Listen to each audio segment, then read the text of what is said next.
सबकी आवाज़ media network में आपका इस्तकबाल है। जुल्म के खिलाफ आवाज़ उठाते रहेंगे। मुस्लिम नुमाइंदा कौंसिल के एक डेलीगेशन ने आज एक मेमोरेंडम डिविजनल कमिश्नर के जरिए राष्ट्रपति को रवाना किया। मेमोरेंडम में कहा गया है कि हैदराबाद में जो गिरफ्तारियां की गई है उन्हें फ़ौरन रिलीज़ दी जाए, बेकसूर नौजवानों को गिरफ्तार न किया जाए। इस डेलीगेशन में ज़ियाउद्दीन सिद्दीकी, सदर मुस्लिम नुमाइंदा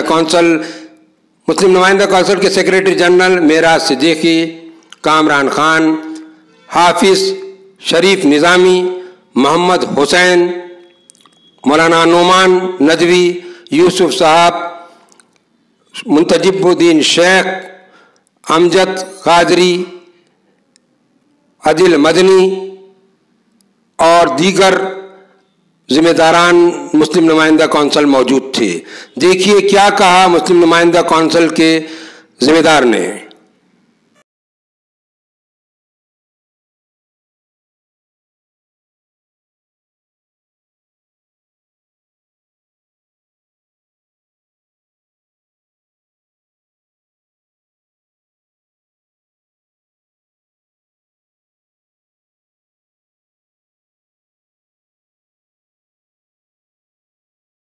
आज डिविजनल कमिश्नर के थ्रू प्रेसिडेंट ऑफ इंडिया को मेमोरेंडम दिया गया। इसमें हैदराबाद में जो यूनिवर्सिटी के स्टूडेंट्स पे FIR करके उन्हें मुजरिम बनाने की जो कोशिश की जा रही है उसके ख़िलाफ़ दिया है।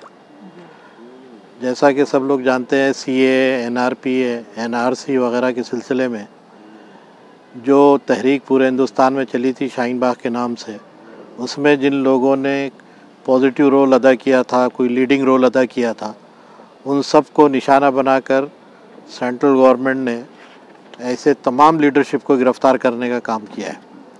ख़ास तौर से दिल्ली फसाद के नाम पर। और दिल्ली फसाद क्या था, वो भी एक साजिश थी जो करवाई गई, और इसको बुनियाद बनाकर, उसको बहाना बनाकर ये तमाम ऐसे लोग जिन्होंने लीड किया था ये शाहीन बाग वगैरह को, इनकी गिरफ़्तारियाँ हुई है UAPA के अंदर। अब उनकी ज़मानतें तो 1 साल के बाद होगी, लेकिन उसको टारगेट किया गया है। उसकी एक कड़ी के तौर पर जैसे दिल्ली में गिरफ़्तार हुए हैं, उमर खालिद गिरफ़्तार हुए हैं, और जो है बहुत सारी जो जामिया के स्टूडेंट्स गिरफ़्तार हुए हैं, और बहुत सारे प्रोमिनेंट लीडरों के नाम भी FIR के अंदर है। 40 से ज़्यादा लोग जो है गवर्नमेंट के निशाने पर है, उनको सिर्फ इसलिए सज़ा दी जा रही है कि उन्होंने CAA के ख़िलाफ़ और NRC और NPR के ख़िलाफ़ जो है अपनी आवाज़ बुलंद की थी। उसी की एक कड़ी हैदराबाद के अंदर है। मानू यूनिवर्सिटी, हैदराबाद यूनिवर्सिटी और ख़ास तौर से मौलाना आज़ाद उर्दू नेशनल यूनिवर्सिटी के स्टूडेंट ने जो एहतजाज किया था और जिन लोगों ने लीडिंग रोल अदा किया था, उसमें 14 स्टूडेंट्स को FIR के तहत लाया गया है और उनसे पूछगछ करके उनको गिरफ़्तार करने की पूरी मनसूबाबंदी की गई है। हम इस मेमोरेंडम के ज़रिए से हुकूमत के इस अमल को, इस एक्ट की मजम्मत करते हैं और उन्हें वार्न करते हैं कि CAA, NRC और NPR के सिलसिले में जो लीडिंग रोल में लोग थे और जिन्होंने अपनी आवाज़ बुलंद की, उनके ख़िलाफ़ इस किस्म की तादीबी कार्रवाई जो है, ये गवर्नमेंट का ये बदला लेने वाली भावना को हम समझते हैं। इसलिए बदला लेने की भावना से जो है ये परे रहे और इनको जमहूरियत की आवाज़ समझकर इनके साथ बेहतर ट्रीटमेंट करें।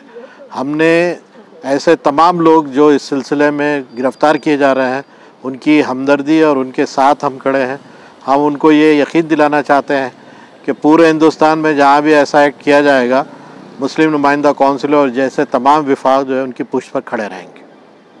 जुल्म के ख़िलाफ़ जो आप कभी कह रहे थे, आप कब तक लड़ेंगे? देखिए, जब तक जुल्म रहेगा उसके ख़िलाफ़ लड़ाई बहरहाल जारी रखने की ज़रूरत होगी। जुल्म जब तक ख़त्म नहीं होता या कम नहीं होता, उस वक्त तक ये लड़ाई जारी रहेगी। ज़ाहिर है कि ये एक परमानेंट फ़ेनोमेना है, ये चलता रहेगा, लेकिन ज़ालिमों को ये भी सोचना चाहिए कि सिर्फ़ आज थोड़ी क़ुव्वत मिलने के नतीजे में जो जुल्म कर रहे हैं, कल ये क़ुव्वत अगर उनके हाथ से निकल जाएगी तो फिर जुल्म किस बुनियाद पर वो कर पाएंगे। और ऐसे आसार है कि ये क़ुव्वत उनके हाथ से निकलेगी और जुल्म और जबर की ये दास्तान जल्दी ख़त्म हो जाएगी। TRS तो सेकुलरिज्म का दावा भरती है, TRS गवर्नमेंट जो ये कदम उठा रही है। अब तो रियासती गवर्नमेंट के खिलाफ मेमोरेंडम दे रहे हैं ना तेलंगाना की। तेलंगाना गवर्नमेंट के ख़िलाफ़ दे रहे हैं, लेकिन प्रेसिडेंट ऑफ इंडिया को दे रहे हैं। हम समझते हैं कि स्टेट्स के जितने पावर्स हैं ये सेंट्रलाइज कर दिए गए हैं, और जिस अंदाज से जीएसटी का मामला है या जिस अंदाज से जो एजुकेशन पॉलिसी का मामला है, ऐसे बहुत सारे फैक्टर्स को सेंट्रलाइज कर दिया गया है। स्टेट्स के हाथ में कुछ नहीं है। ऊपर से जो पॉलिसी आती है, स्टेट पाबंद है कि उसको जो है इम्प्लीमेंट करे। अब आप देख रहे हैं महाराष्ट्र में क्या तमाशा चल रहा है, जहाँ पे इबादतगाहें खोलने के सिलसिले में पूरे नज़रिए पे बहस हो रही है। उद्धव ठाकरे को जो ख़त लिखा गया है, यहाँ के गवर्नर ने लिखा है, वो ये बात दर्शाता है कि सेंट्रल गवर्नमेंट अपने कारिंदों और अपने नुमाइंदों के ज़रिए से स्टेट गवर्नमेंट को दबाने का काम कर रही है, और यही चीज़ उन्होंने वहाँ पर की है हैदराबाद के अंदर। टीआरएस गवर्नमेंट कितनी ही मुसलमानों के हमदर्द सही, लेकिन उसके जो लिबास के ऊपर वो छींटे हैं और अक़लियतों बिलख़ुसूस मुसलमानों के ख़िलाफ़ जुल्म के, जिसमें माजी में मस्जिदों की जो है तौहीन भी है, उसकी शहादत भी है, और इससे पहले जो है इनकाउंटर का भी है, और अब ये तीसरा मौका है जहाँ पर उन्होंने जो है खामोखा के मासूम लड़कों को मुल्ज़िम बनाकर मुजरिम बनाने की जो है कोशिश कर रहे हैं। टीआरएस के करीबी असदुद्दीन अवैसी और एमआईएम है, और उनका अच्छा खासा असर रसूख है, उसके बावजूद आपको औरंगाबाद में मेमोरेंडम देना पड़ रहा है हैदराबाद के मसले पर। सर ये तो वो उनकी अपनी सियासी मसलियत जाने, हम उस सिलसिले में कोई कमेंट करना नहीं चाहते। हम अपनी जिम्मेदारी अदा कर रहे हैं कि जुल्म के ख़िलाफ़ आवाज़ बुलंद हो। तो आपको क्या लगता है, आपकी बात सुनी जाएंगी? जुल्म के ख़िलाफ़ आवाज़ का उठना ही ज़रूरी है।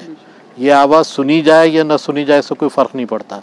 सच्चाई को साबित करने की ज़रूरत नहीं है, सच्चाई अपनी हकीकत खुद मनवा लेती है। आपने अपने मेमोरेंडम में किस चीज़ का मुतालबा किया, किस बात का मुतालबा किया? हमने कहा कि हरेस ना किया जाए, ये FIR वगैरह और गिरफ्तारी करके और जमहूरियत की आवाज़ को जो है दबाने की कोशिश न की जाए, और इस किस्म के जितनी लीडिंग पोजीशन में लोग रहे हैं शाहीन बाग वगैरह के, इन तमाम लोगों को हरेस करना छोड़ दे गवर्नमेंट।